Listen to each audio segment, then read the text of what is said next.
there. Anyway, Rico, that's all I got for you. All right, thanks, Andrew. Well, Philip, before the commercial break, you gave us your 3 top stock picks: HSBC, Hutchison, and Hong Kong Telecom. Yep. First of all, HSBC came out with better than expected net profits, and they want to expand further, even into the U.S. Yeah. Is it a good move to buy an asset management company in the U.S.?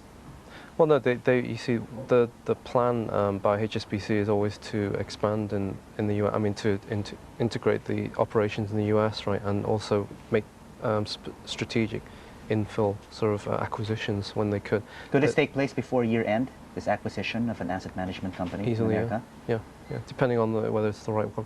I guess they're trying to, they'll be trying to get quite a sizable one, probably. Mm-hmm. You know, like along the lines with. There's been several of the European investment banks have taken, you know, stakes in either stakes or taken over fund management companies in the US. Yesterday, HSBC stock closed at $269 per share. Where do you see it going? 300? That's got to be the target in the medium term. This year, $300. This year, perhaps not this year. I'd say within the next. Maybe within the first quarter of next year. Okay, let's take a look at Li Ka-shing's Hutchison Whampoa. Yesterday closed at $81.25 due to its buy-in into Hong Kong Land and the Jardine-Matheson Group. Yep. Is Li Ka-shing taking over, making an alliance, or is he just punting? I think actually probably trying to make an alliance.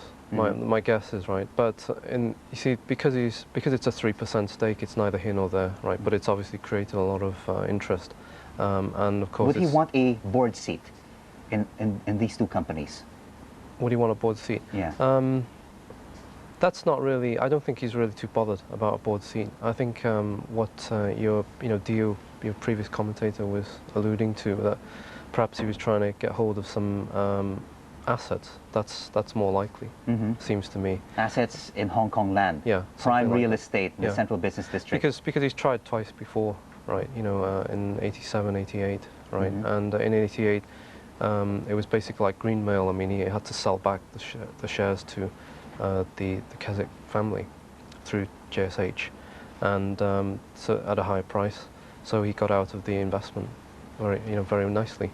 And I think that you know, if things didn't go well in terms of like getting any acquisition, then we could do the same.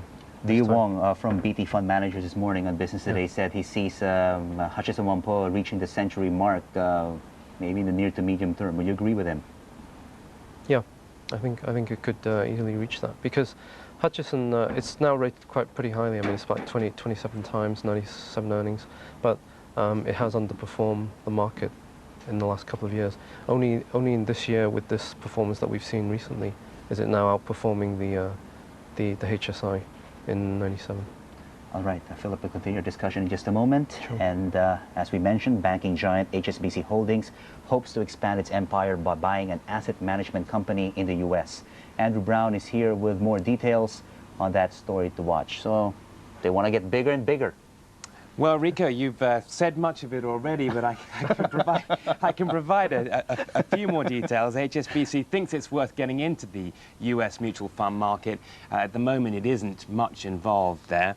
Chief Executive John Bond says HSBC is looking for an asset management firm which serves retail investors. Bond thinks ideally HSBC wants to acquire a U.S. company which hitherto has focused on just the domestic market. That would give the U.S. firm an overseas investment capability.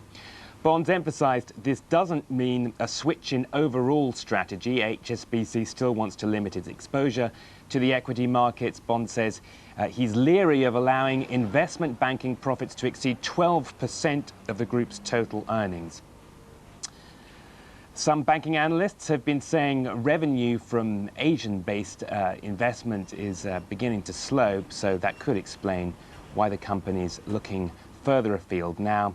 And HSBC already has quite a lot of expertise in Europe, so Rico, the United States of America is a logical target for them.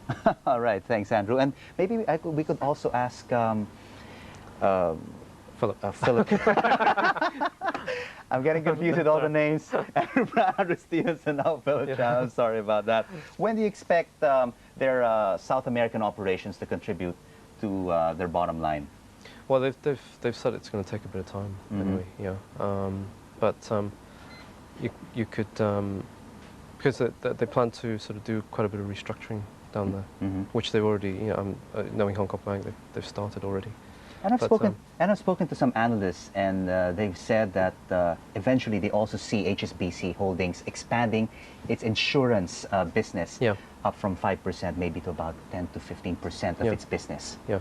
Well, they have to. You see, they have to expand all their different areas of revenue because they don't. One, they've always said that they don't want to be relying on on single sources of revenue and single types of businesses, right? So I think that makes sense, right?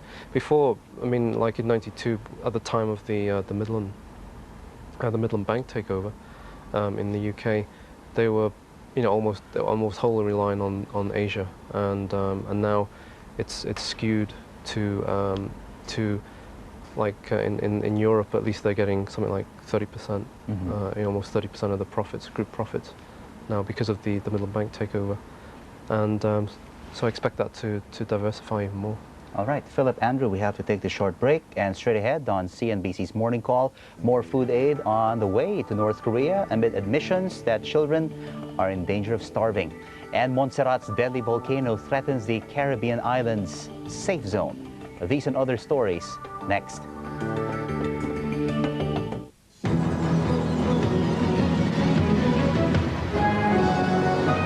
The world is watching CNBC.